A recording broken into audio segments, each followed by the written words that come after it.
Hola, ¿cómo están? Hoy iniciamos con nuestro segmento de lectura en un café con Zaira y vamos a leer El poder de la hora de Eckhart Tolle. Así que acompáñenme. Tú estás aquí para permitir que el divino propósito del universo se despliegue. Esa es tu importancia.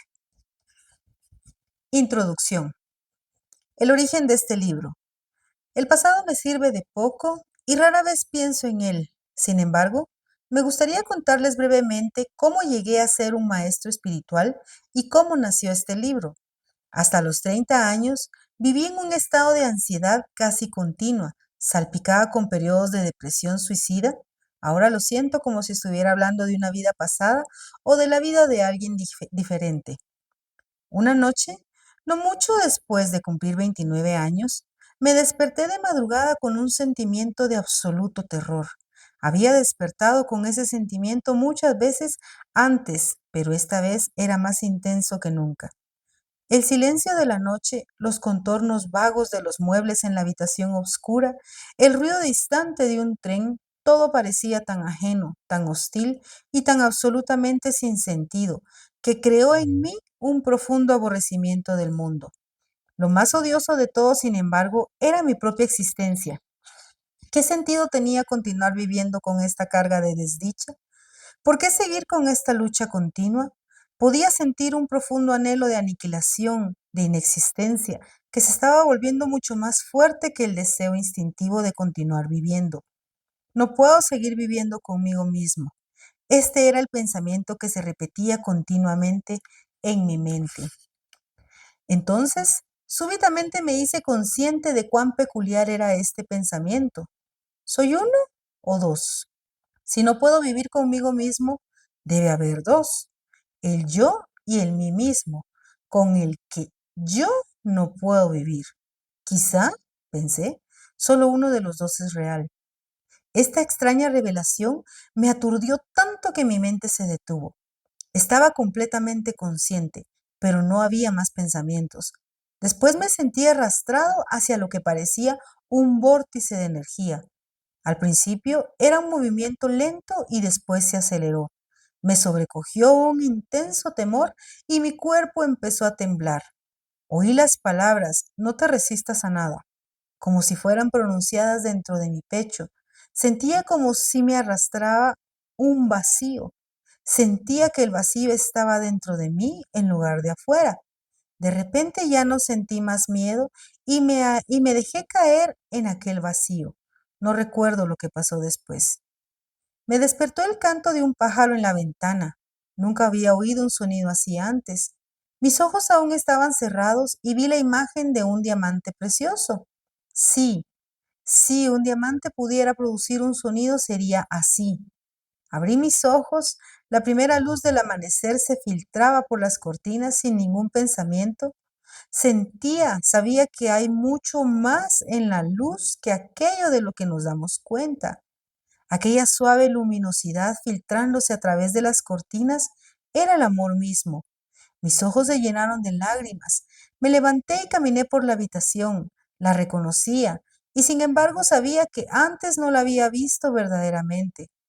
Todo era fresco y prístino, como si acabara de nacer. Tomé cosas, un lápiz, una botella vacía, maravillándome ante la belleza y la vividez de todo. Aquel día caminé por la ciudad en total asombro por el milagro de la vida sobre la tierra, como si acabara de nacer a este mundo. En los 5 meses siguientes viví en un estado profundo de paz y embelesamiento ininterrumpidos.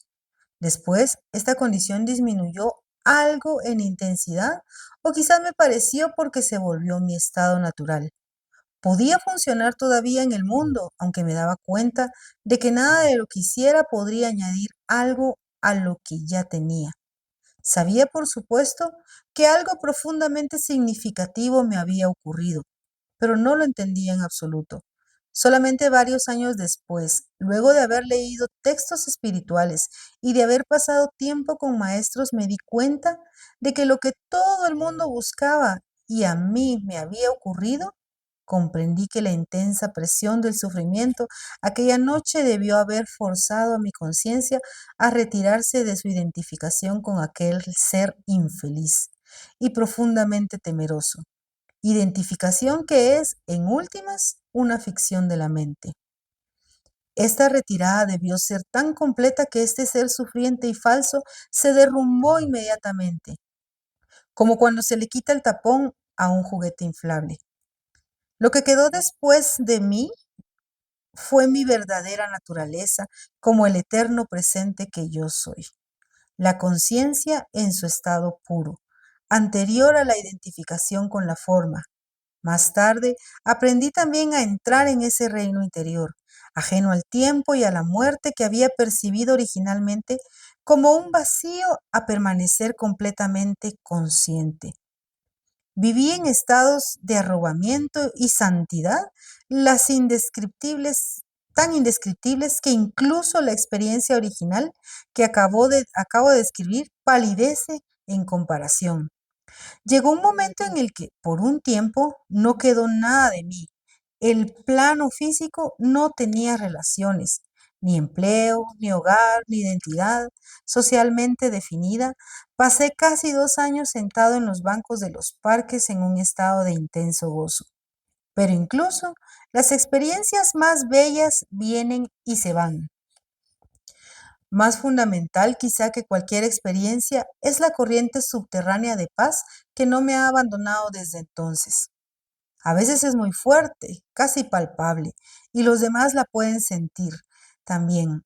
En otras ocasiones está en alguna parte en el fondo como una melodía distante. Después, la gente venía ocasionalmente a mí y me decía, quiero lo que usted tiene.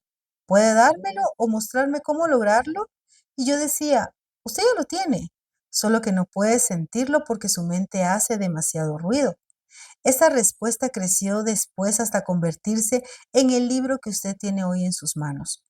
Sin darme cuenta, tenía una identidad externa de nuevo. Me había convertido en un maestro espiritual. La verdad que hay dentro de usted. Este libro representa la esencia de mi obra, en la medida en que puede ser expresada en palabras con individuos y con pequeños grupos de exploradores espirituales. Durante los últimos 10 años en Europa y en Norteamérica, con profundo amor y aprecio quisiera agradecer a esas personas excepcionales su valor, su deseo de abrazar el camino interior, el cambio interior, el reto de sus preguntas y su disposición a escuchar. Este libro no había podido llegar a existir sin ellos. Pertenecen a lo que es todavía una minoría de pioneros espirituales, pero que afortunadamente está creciendo. Personas que están alcanzando un punto en el que son capaces de romper patrones mentales colectivos y heredados que han mantenido a los seres humanos sujetos al sufrimiento por millones de años. Confío en que este libro llegue a los que están listos para una transformación interior muy radical y que por tanto actúe como un catalizador para ella. También espero que llegue a otros muchos que encuentren su contenido digno de consideración. Aunque puedan no estar listos para vivirlo o practicarlo plenamente, es posible que en el futuro la semilla que se sembró al leer este libro se fusione con la semilla de la iluminación que todo ser humano lleva dentro y súbitamente esta semilla brote y se haga viva dentro de ellos. El libro en su forma actual se originó a menudo espontáneamente en respuesta a preguntas hechas por personas en seminarios, clases de meditación y sesiones de consejería privadas, así que he conservado el formato de preguntas y respuestas. Aprendí y recibí tanto en esas clases y sesiones como los que preguntaban. Algunas de las preguntas y respuestas las escribí casi al pie de la letra. Otras son genéricas, es decir, que combiné ciertos tipos de interrogantes que se hacían con frecuencia en una sola pregunta y resumí la esencia de diferentes respuestas para formar una respuesta genérica.